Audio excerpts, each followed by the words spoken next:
Hey folks, welcome back. This is Lucid, and we are back in our game with Man. And we have a pretty interesting turn here for you. And first of all, it's because we got a death basket from Vedheim. Giving us things which I didn't expect Vedheim to have, fire gems, and things which we desperately need. So we're actually going to be able to mass produce lanterns, which I had no idea this was happening, but this was probably just what we needed to give us a shot. You telling us we got a shot, Coach? Yeah, you got a shot now. So we're mass producing lanterns, and Vedheim's now out of the game. They've got Arco and Miklin and stuff all on top of their cap.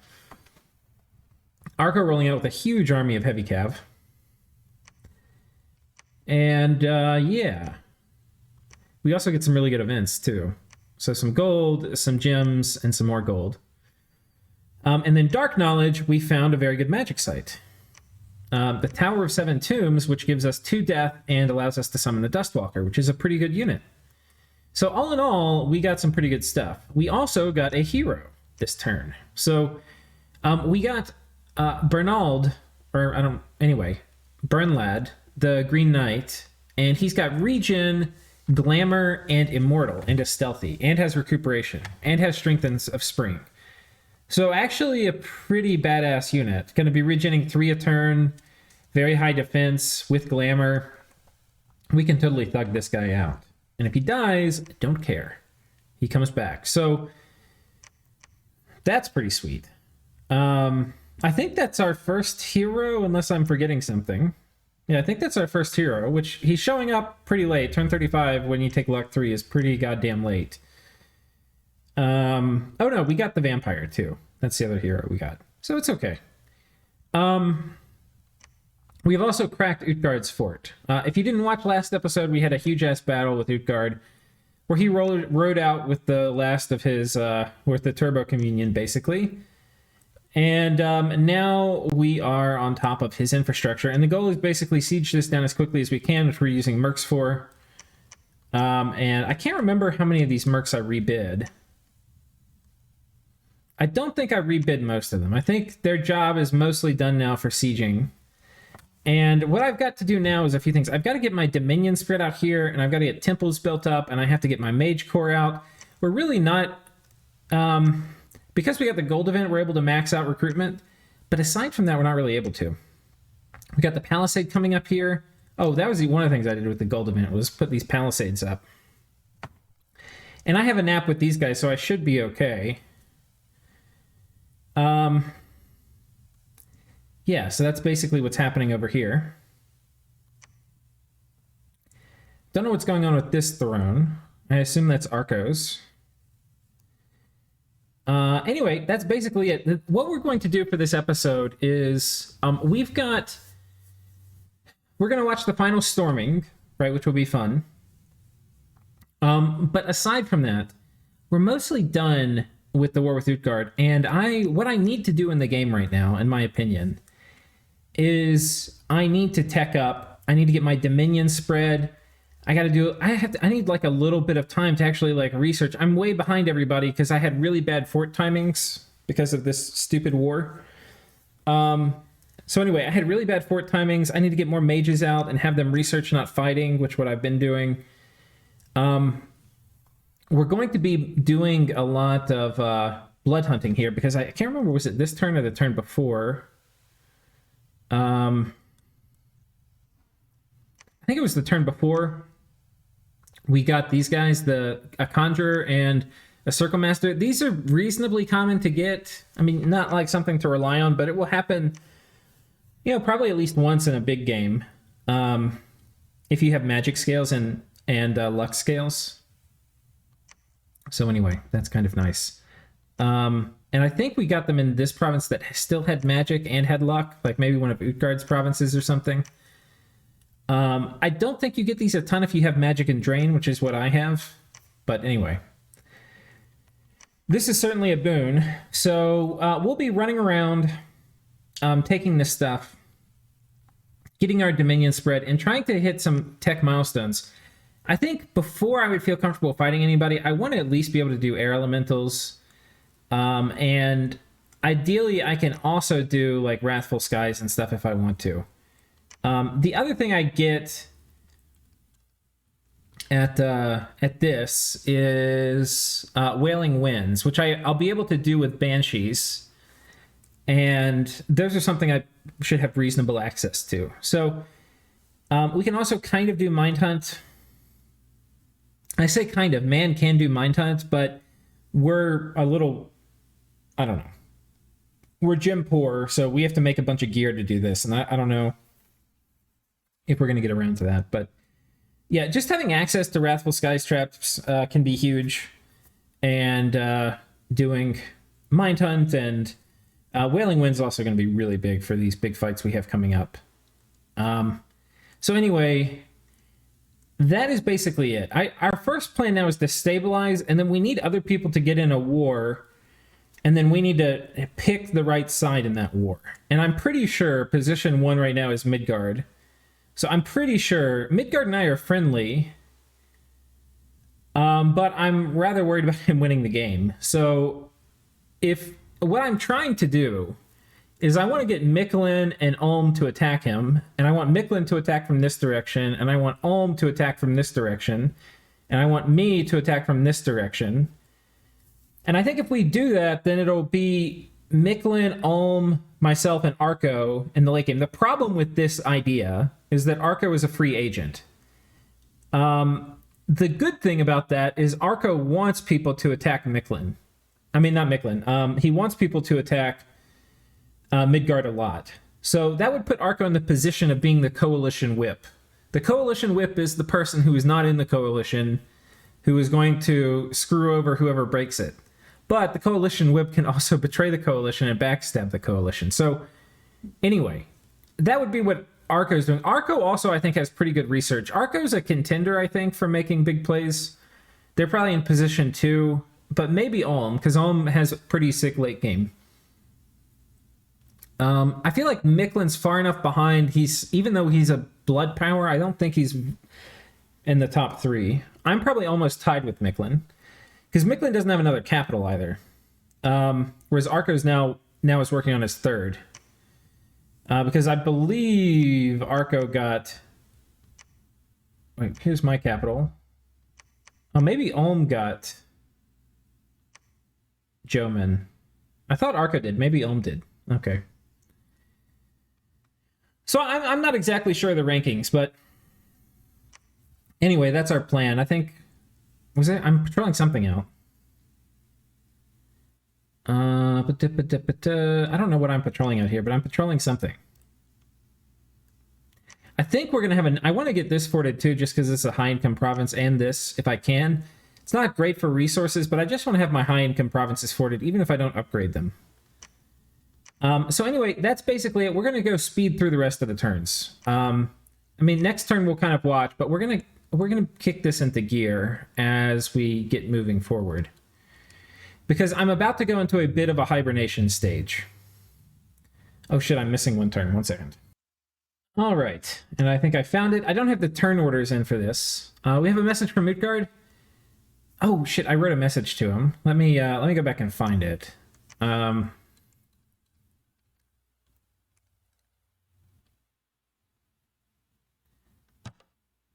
Was it this turn? He would have gotten it. This next turn, no, it would have been. I would have sent it turn 34.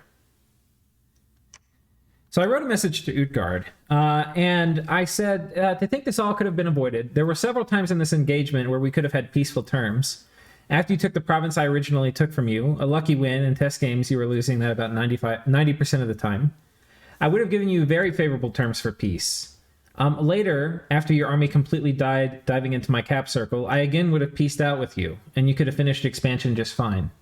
Sure, it would have been a rough start, but Utgard is a strong nation, and you could have made a good play of it. Stopping expansion and running at someone's cap turn 6 only works versus noobs, and if you have a true Hellbless.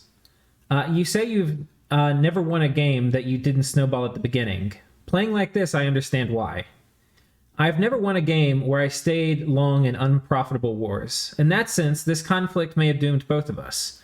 Since you are, of course, committed to unprofitable wars as a matter of policy, and it's very tricky to finish off Utgard making so many garms even after making so many mistakes.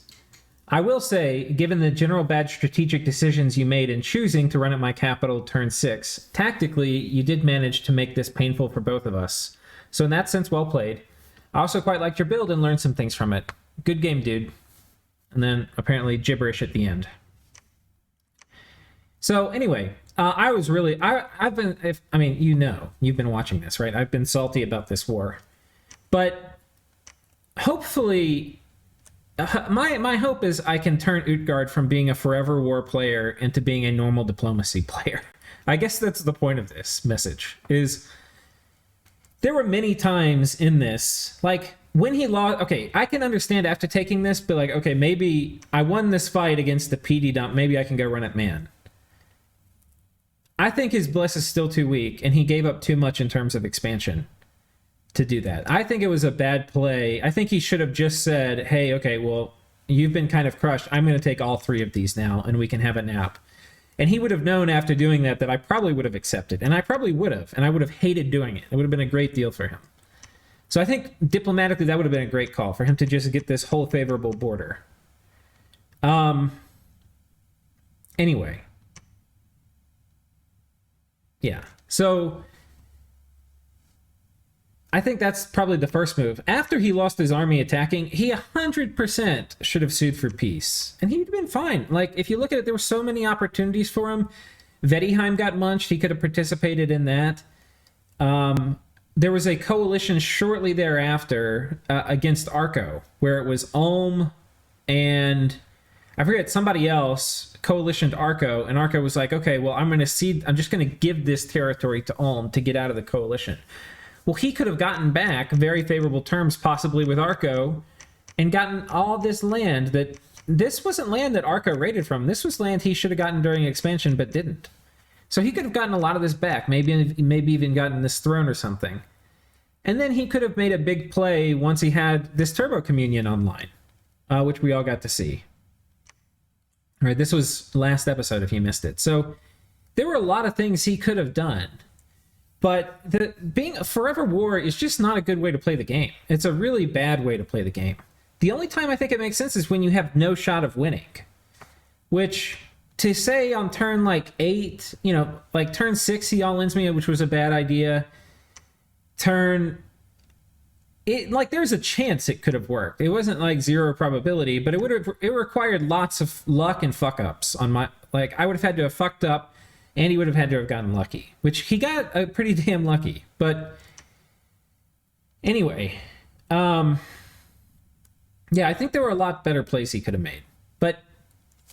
almost never is it a good idea to be diplomatically inflexible unless you have no chance of winning and you're trying to spite someone, which it seems like that's kind of what he did the whole game, except I don't even think he thought about it that way. At the end he was trying to spite me, but I don't think at the beginning he was trying to spite me. I think he thought it was good play. But anyway, people can disagree and people can play the game how they want to. And perhaps that's how he wants to. So anyway, let's go back and let's look at the message he sent me on turn 36 in response to this.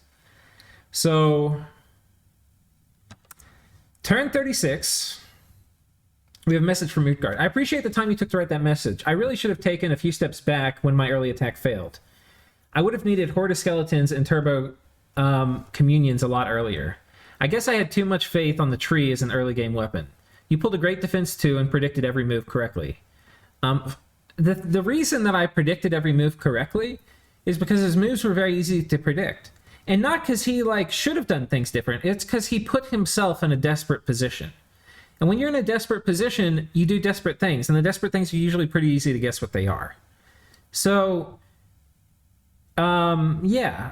There were some things I got kind of good predicting, but I think most of the reason I was able to predict this stuff well is because he put himself in such a desperate position. First time I've gotten punished by heavy use of PD. I guess that works better in later age than other... No, it works in all ages. It doesn't work as well with tribal, so I guess early age it doesn't work as well. It depends. It depends on the nation a lot too. But man's not even a great PD dump nation. There are a lot better ones. Diplo was interesting this game. Took a lot of effort to keep the 1 versus 1 going. Yeah, I don't know how he did that actually. because apparently he invested a lot of diplomacy, and because I was trying to get people, like, here's the thing, when somebody all-ins you on turn 6 and you kill their whole army, there's no force in the world that should keep their neighbors from eating them. How he kept his neighbors from eating them is really just misplay on his neighbor's part. Like, I mean, for Arco, it probably would have been free food, because if you remember way back when, I had committed that if anybody joins me, I will not back out of the war with Utgard. Like, I will pledge it in blood if they will join me. I won't, because that's one of the things I could have done, was like get somebody in the war and then I back out. But I could pledge it in blood that I will not back out of the war. If somebody else attacks me, I might not be able to go on the offensive, but I won't resume a nap. So that would have been just a golden opportunity for somebody else to come in, and then we just slowly pick them apart. Like Vedheim especially. Vedheim was the person I was really trying to approach, because Vedheim should absolutely murder Utgard before Utgard has turbo communions. I mean, absolutely just wreck Utgard. But, so anyway, Vedheim misplayed by not taking me up on that offer, and apparently he was able to convince Vedheim. Arco probably would have wrecked him too, but I don't exactly know how the matchup would go early game. But like Heavy Cav versus a bunch of Gamherdings, I'm pretty sure the Heavy Cav would tear the Gamherdings apart. So anyway, there are a lot of things. And I also got Gath trying to help. Gath ended up getting knifed, so that wasn't going to play out. But yeah, I mean, he got people to basically misplay. Because if you all-in somebody and your all-in gets crushed, you should basically lose. Like, it's as simple as that. It's as simple as that. Anyway. We have a second part of the message. One thing with this game is one learns something new every game. Couple hard lessons in this game. Good game and well played. Well, good game, buddy. Yeah, I think for him, his learning was about PD dumps, and I don't think that's the learning. I mean, kind of a learning. Like, the learning... Like, yeah, PD dumps are one of the reasons you don't rush people. But I hope, dude, your main learning is don't do forever wars. Like, get out of unprofitable wars. That's... If I had one learning for you, it would be that. Like, the second you realized it was unprofitable, get out of it. Most people, and like for me, that's if somebody has spited me, I will sometimes spite them back. But Utgard didn't spite me. He thought it was a good play. Like, at no point was I angry with the player himself. And he was spiting me at the end when he lost, which is fine. But yeah, I mean, dude, he totally could have just like asked for like peace at any time, and I would have been reasonable and probably given it to him, so long as I didn't have anybody else in the coalition with me. Anyway. Unprofitable wars are the best way to lose games. And we have the final battle inside Utgard's capital, where he has a few Seth Kona, a small pile of long dead, and one very, very desperate dream.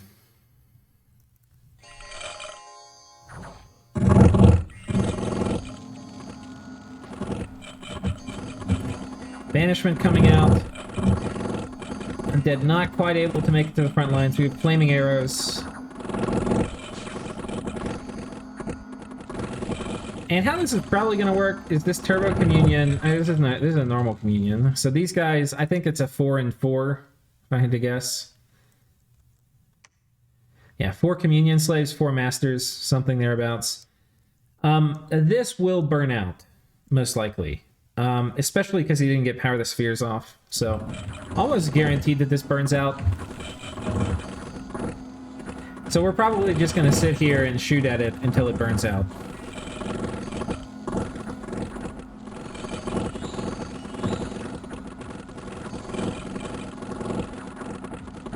And we've just about got the wall defenders now.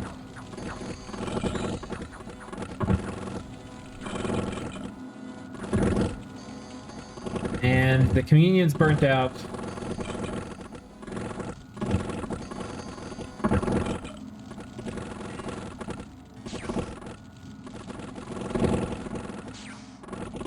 And we're probably about out of ammo now. We're probably going to run in, I think, for the last charge. Unless, okay, we just... Yeah. So there we go. Rip Utgard. We almost lost nothing. So, anyway. With the Turbo Communion inside, I'm not actually sure what would have happened. I don't think we would have busted it. I think if he Turbo Communioned inside, it would just make more skeletons than we could kill per turn, I think, is the short of it. But we would have probably run out of ammo, and then what would have happened when we ran out of ammo? I don't know. We had a pretty good number of priests here. Like, we had 5 priests. Probably not enough. And we had my vampire who was a priest. So it's 6. 6 banishments a turn might have gotten him. I don't know. It's hard to say. I think the Turbo Communion inside, we might have bounced. But anyway, that didn't happen. We have a battle in Vettiheim, Vettiheim's last stand.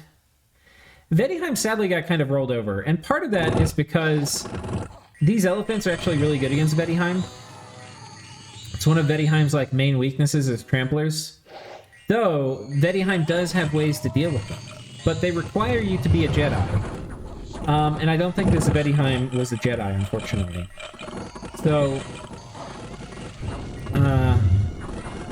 we've got Foul Vapors going up, which is going to be pretty good. I don't know if Arco's got... No, Arco has Serpent's Blessing. Arco's got really good research. He's got these gelatinous cubes in the back. I wonder if these were for... Those were for...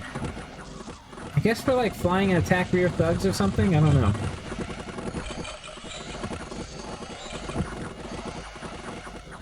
Vettiheim can't really do air elementals.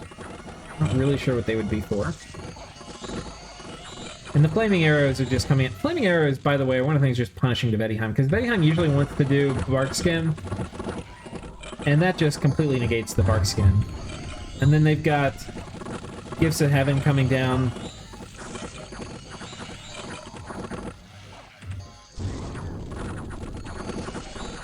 Arco is, I think, one of the better nations prepared to fight Vettiheim.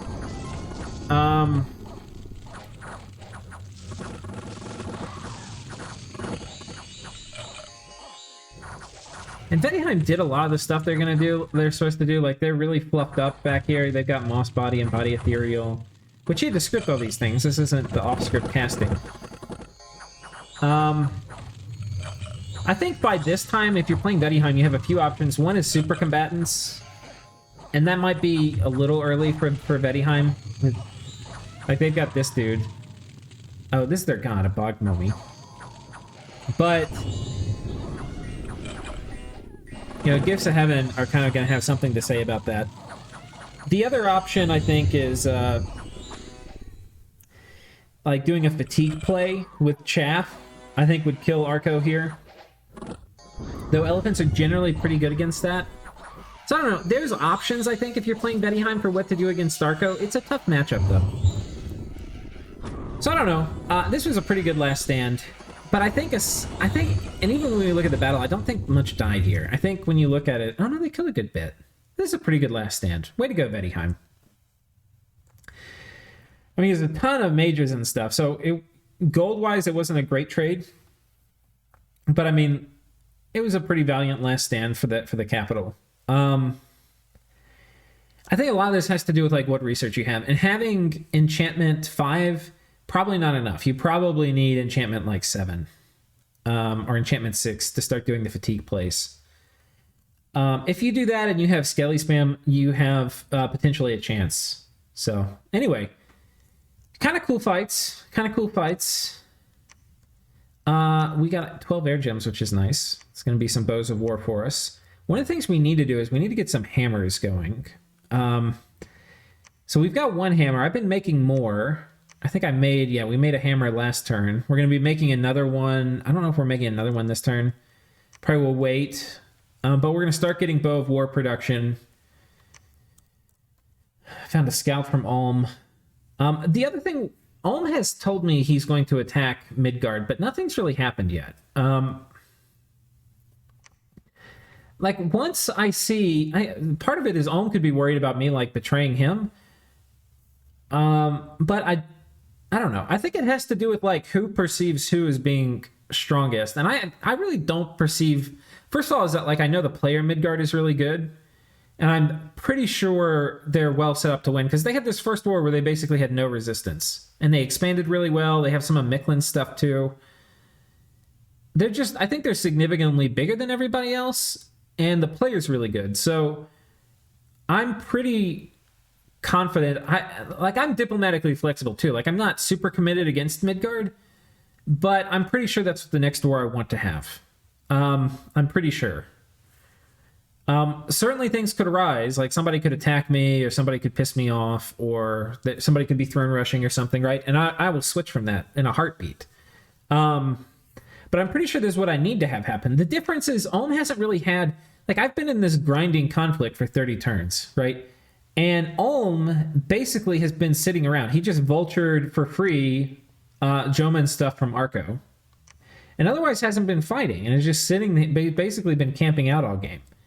I'm like, dude, you need to do something about Arco. I will follow you, but I need, like, you have to make the first move. And I can't remember whether that's happening this turn or in a couple turns.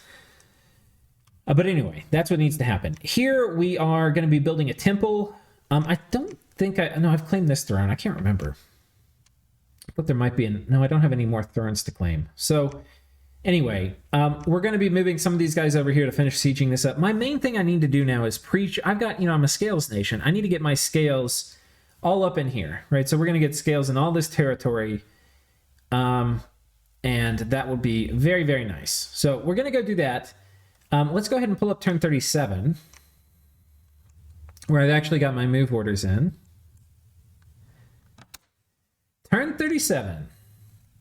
We cast Augury a few times because we got some fire gems, didn't find anything. I'm not even sure remotes are worth it in the late age, to be honest. I never have any luck. I feel like I just waste stuff. And we storm the gate here. We had some boars we send in. I think some of our mages get murked by these guys on the wall.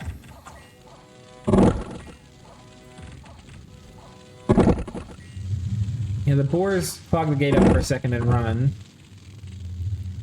And we go. Yeah, I don't know what I think I burnt out my communion is what happened. I think that's what this was.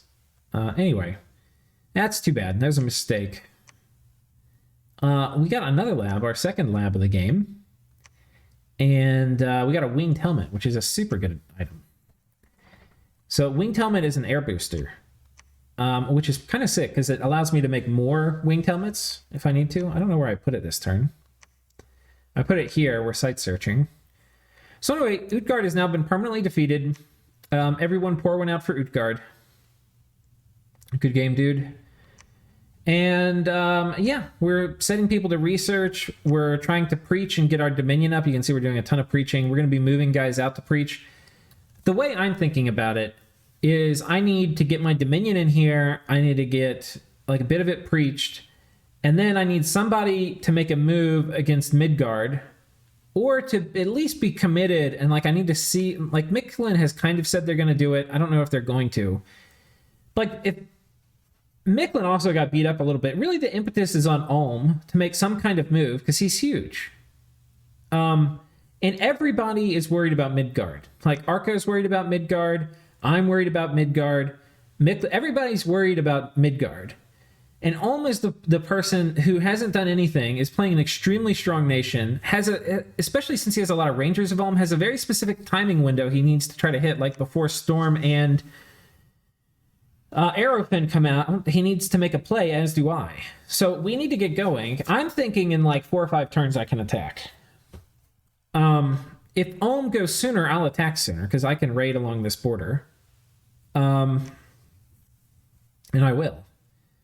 But in the meantime, we're getting our blood economy going here. We're blood hunting this province, which isn't ideal. We'll probably move it down here later. But yeah, we're going to do that. We're going to be preaching and stuff and getting ready. And I think that puts us about at time for this episode. So next episode, we're going to speed through turns until we get to our next conflict. And yeah, I'll see you guys then. All right, take care.